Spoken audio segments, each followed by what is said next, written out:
जय हिंद। तो जुड़ चुके हैं ट्रिक्स ऑनलाइन क्लासेस के साथ। प्यारे बंधुओं, आपका जो बैच चल रहा है अभी एग्ज़ाम 2025 के लिए सुपर एक्सप्रेस बैच।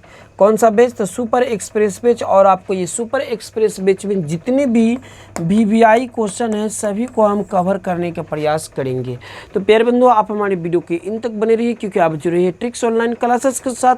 तो मैं आपको हर क्वेश्चन को ट्रिक्स विधि से समझाने का प्रयास करेंगे। तो प्यारे बंधुओं, आपका जैसा कि प्रश्न है आपका कि हड़प्पा वासियों द्वारा व्यवहारित सिंचाई के साधनों का उल्लेख कीजिए। मतलब कहने का मतलब है कि हड़प्पा वासी के जो लोग थे, यानी हड़प्पा के जो लोग थे, वह सिंचाई के लिए किस प्रकार का साधन का प्रयोग किया करते थे।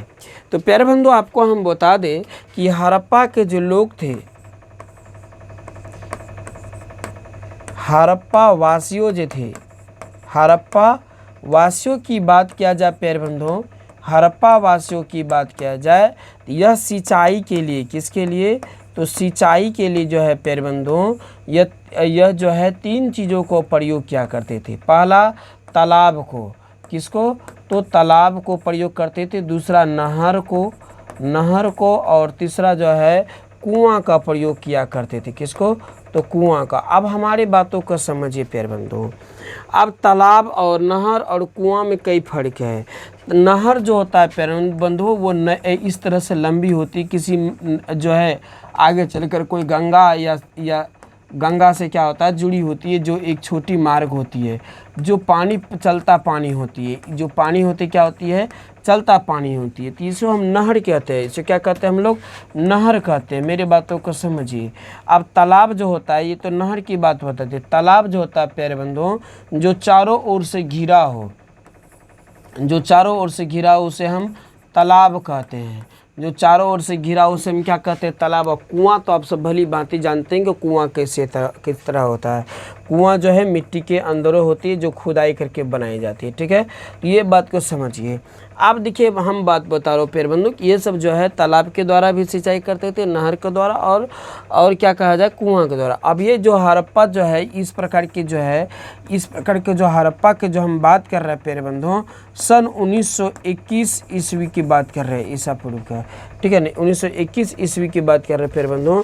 अब उसके बाद यदि ये इस तरह से सिंचाई का प्रयोग किया करते थे, लेकिन कह रहा है कि प्राचीन काल में, अब हमारी बातों को समझिएगा, इतिहास को, किसको? इतिहास को अध्ययन के दृष्टि से तीन वर्गों में बांटा गया है। पहला हो गया प्यारे बंधुओं प्राचीन। क्या हो गया? प्राचीन, मध्य और आधुनिक। क्या हो गया? आधुनिक। याद रखिएगा, प्राचीन, मध्य और आधुनिक। तो प्यारे बंधु, हम अभी बताने जा रहे हैं आप लोगों को प्राचीन काल के बारे में। किसको? तो हम बताने जा रहे हैं प्यारे बंधु प्राचीन कालों के बारे में। देखिए प्यारे बंधु, प्राचीन काल में क्या हुआ करते थे। अब मेरे बातों को समझिए। आप कहिएगा सर यहाँ पर तो आप सिंधु की बात चलिए, सिंधु प्रदेश। देखिए प्यारे बंधु, हुआ क्या था कि इस तरह से बात होता था कि जैसे ये पूरे क्षेत्र है, तो ये पूरे क्षेत्र जो है सिंधु प्रदेश कहलाता था। क्या कहलाता था? ये पूरे प्रदेश जो प्यारे बंधु, ये सिंधु प्रदेश कहलाता था। समझ में आ रहा मेरे बातों को?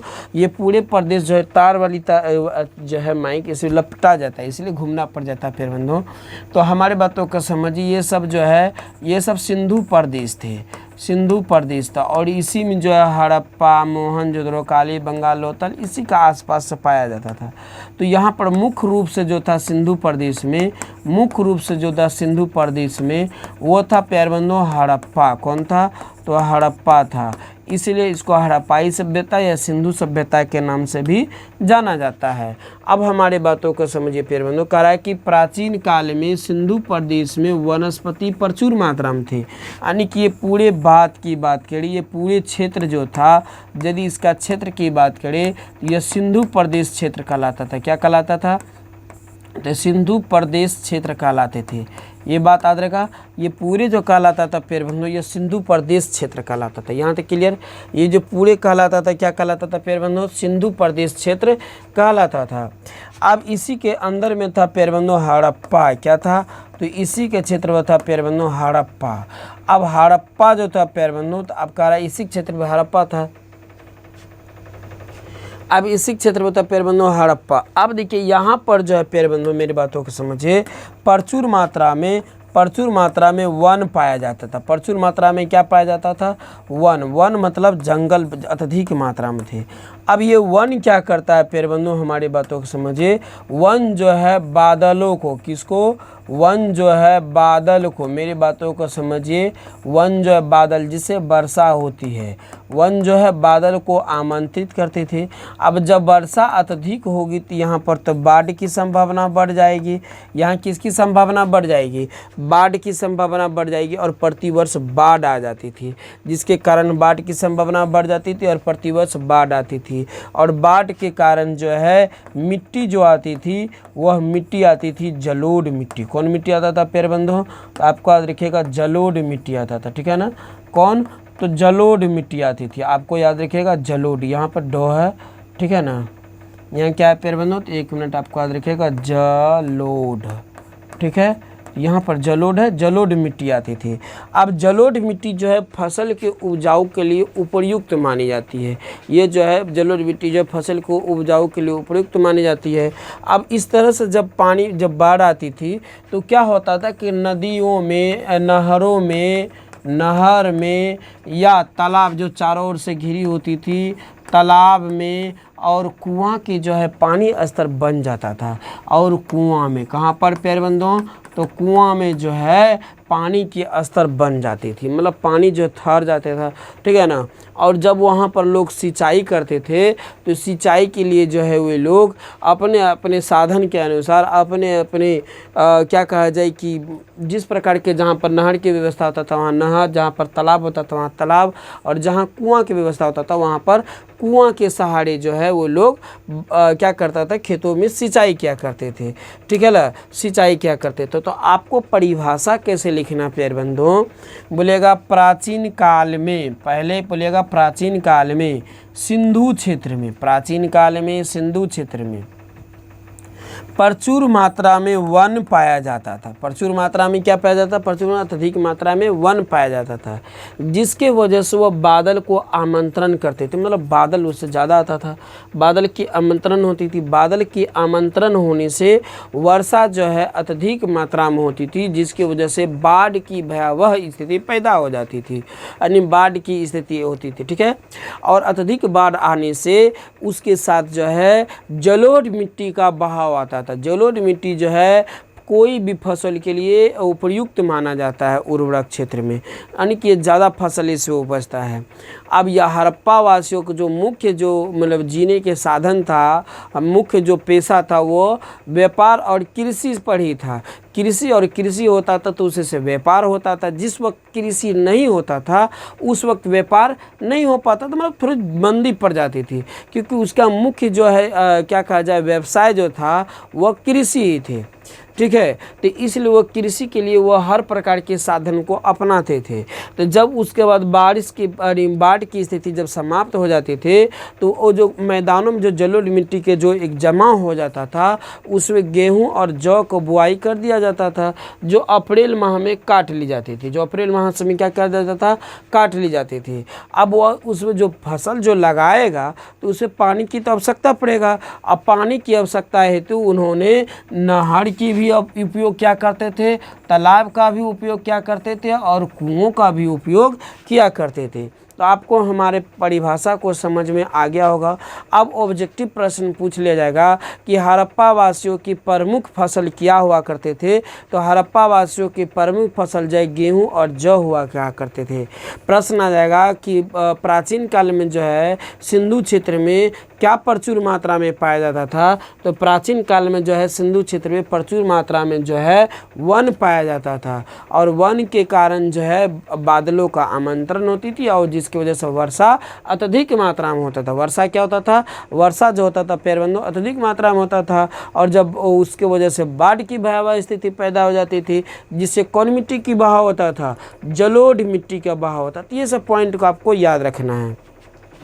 तो आपको एक एक पॉइंटों को याद रखना है प्यारे बंधुओं। तो आप यहाँ पर से समझिए, तो आपको परिभाषा कैसे लिखेगा कि हड़प्पा वासियों के द्वारा व्यवहारिक सिंचाई के साधन तक, यहाँ तक देख के इस तरह से हाइफन दे दीजिएगा, उसके बाद इस तरह से रैकरिंग कर दीजिएगा, उसके बाद लिखना है प्यारे बंधुओं। मेरी बातों को समझिए, मैंने क्या आपको बताने का प्रयास किया। आपको करना है कि यहाँ से लेकर यहाँ तक इस तरह से रैकरिंग करना है, और यहाँ के बाद इस तरह से करने के बाद लिखेगा, बोलेगा प्राचीन काल में हड़प्पाई सभ्यता अर्थात सिंधु सभ्यता में प्रचुर मात्रा में अत्यधिक मात्रा में वन हुआ करते थे, ठीक है ना, जिसके वजह से बादलों का ज़्यादा आमंत्रण हुआ करता था, यानी कि अत्यधिक मात्रा में बादल आते थे, ठीक है ना, और अत्यधिक मात्रा में बादल को आगमन होने से वर्षा की मात्रा भी अत्यधिक हो जाती थी, यानी बारिश जो होता था प्रचुर मात्रा में हो जाता था, अत्यधिक मात्रा में हो जाता था, जिसके वजह से भयावह बाढ़ की स्थिति भी पैदा हो जाती थी। बाढ़ की स्थिति जो है ज़्यादा पैदा हो जाता था, और जब बाढ़ की स्थिति पैदा होता था तो उसके बहाव में जो है जलोढ़ मिट्टी आती थी, और जलोढ़ मिट्टी जो है फसल के उपजाऊ के लिए उपयुक्त मानी जाती है। फसल के उपजाऊ के लिए क्या मानी जाती है प्यारे बंधुओं? तो उपयुक्त मानी जाती है। अब वहाँ का जो लोग जो है उस प्रकार के जो है पानी की ख़त्म होने के बाद, यानी कि बाढ़ जब ख़त्म हो जाता था तो उस जलोढ़ मिट्टी में जो है गेहूं और जौ को बुआई कर दिया करते थे। लेकिन अब बुआई तो हो जा गया, अब लेकिन उसमें सिंचाई के लिए भी तो जल चाहिए। तो पानी जो है जो नहर में या तालाब में और कुआं के स्तरों में जो पानी की जो है एक जो है क्या कहा जाए, मतलब क्या कहा जाए कि पानी उपलब्ध हो जाता था, अच्छा खासा मात्रा में पानी हमें अच्छी तरह से आसानी से प्राप्त हो जाते थे। किससे? तो नहर, तालाब और कुआं में। और उसी प्रकार जो है जब सुखाड़ पड़ता था या पानी की संकट होता था तो उसी के माध्यम से वो लोग जो है अपने खेतों में सिंचाई किया करते थे, ठीक है ना। तो प्रश्न आएगा कि हड़प्पा के वासी क्या क्या से सिंचाई करते थे? नहर, तालाब और कुआं। उपयुक्त सभी, तो उपयुक्त सही दीजिएगा। प्रश्न आएगा कि हड़प्पा वासी का जो है मुख्य पेशा क्या था? तो मुख्य पेशा कृषि और व्यवसाय था, व्यापार था। प्रश्न आ जाएगा कि हड़प्पा वासी के लोग जो है किस फसल को ज़्यादा उगाया करते थे? तो गेहूं और जौ को। प्रश्न आ जाएगा कि जब वहाँ प्रचुर मात्रा में वर्षा होती थी तो किसका स्थिति पैदा हो जाती थी? तो बाढ़ की। प्रश्न आएगा कि बाढ़ की स्थिति जब पैदा होता था उससे किस मिट्टी की बहाव होती थी, यानी किस मिट्टी का जो है मतलब बहाव होकर मतलब वहाँ पर आसपास फैल जाता था? तो जलोढ़ मिट्टी। कौन मिट्टी फसल के लिए अत्यधिक उपजाऊ होती है? तो जलोढ़ मिट्टी। इस तरह से प्यारे बंधु आपको जवाब देना है। तो कैसा लगा मेरे प्यारे बंधु प्रश्न? आपको अच्छा लगा हो तो आप हमारे वीडियो के इन तक बने रहिएगा। मिलते हैं अगली क्लास में अगले प्रश्न के साथ, ठीक है।